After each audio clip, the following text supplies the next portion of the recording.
Rain isn't always in the forecast here in Texas, and experts say there's a reason for it. Early on, by November, October last year, it was anticipated that La Nina would have a severe effect on the growing conditions for most of the seasonal crops. La Nina, a phenomenon in weather pattern, brings our area warmer temperatures and a lack of precipitation. Fernando Gillian, a small grains and oilseed crop specialist at Texas A&M, says he saw a decrease in winter wheat being planted over the last year. Some reports that I've got from Central Texas that indicates that probably about 20 to 25% of dryland winter wheat was never planted in the area. At the same time, however, Gillian says across the state in the last 3 or 4 weeks, most of the area has received some form of precipitation, either rain or snow, which is helping the overall situations of local farmers.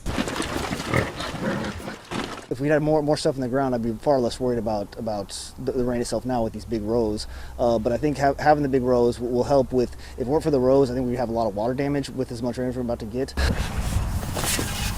A 2-year commercial farmer, Light says he's seen drastic droughts in the past, but he thinks it's been a pretty normal year so far. It helps our food costs massively when we're doing great over here. When we don't, if we have a bad year, a bad drought, I spend more money to buy more food.